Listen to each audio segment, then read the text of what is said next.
Nuwun kula nuwun. Assalamualaikum warahmatullahi wabarakatuh.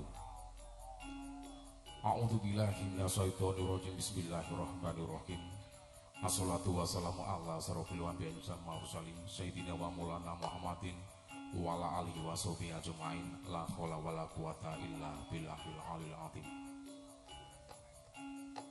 Salam kawilijengan saha rahmating Gusti kang Maha Agung. Mugi kasalira kunjo kula dalasan panjenengan sami. Kunjuk sesepuh bini sepuh dalasan aji sepuh ingkang sampun pono ing pamawas labda ing pitutur ingkang dahat pinundi.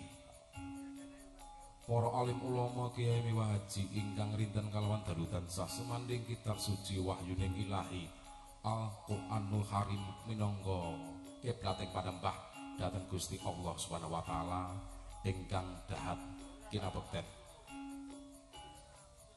Para pangembat pangmating praja satireng nagari nayakaning pamerintahan desa Karangwuni Sendang Harjo ingkang tansah kula panjenengan sami paring pakurmatan sumrambah rawuhipun tamu kakung saha putri muda tumaruna ingkang winantu ing suka lan basuki. Kula pinangganing talanging basa pambyawara jinejer teranyak-teranyak wonten ngriki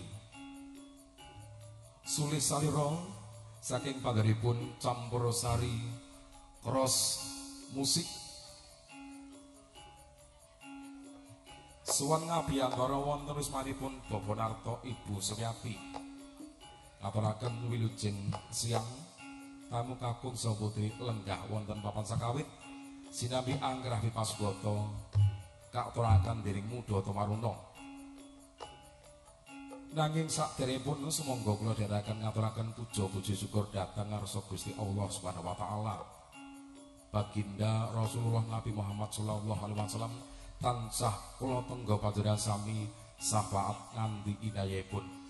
Satemah hamba para saged kinanjar kawilijengan tebih nir ing sami Allah kalis kang rupituh. Wonten wedal ing siang menika kang dinten Kamis kliwon tanggal kaping 13 Surya wulan Oktober warsa 2020 winaganing Bapak Narto lan Ibu Suryati kasembatan sedya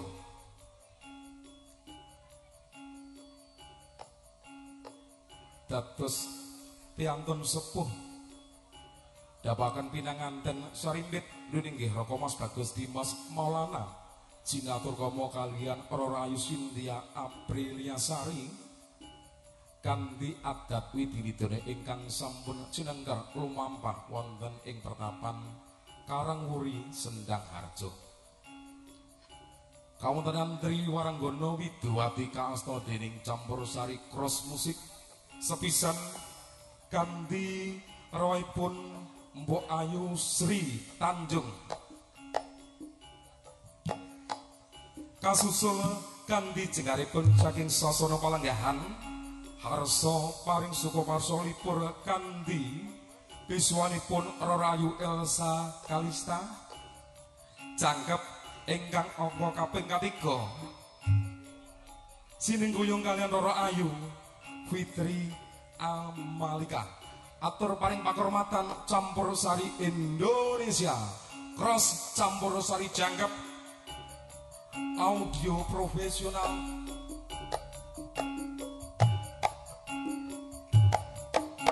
kapundhut gebyargaripun Wahyu video syuting.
suko parsuko campur sari ringkes cross musik.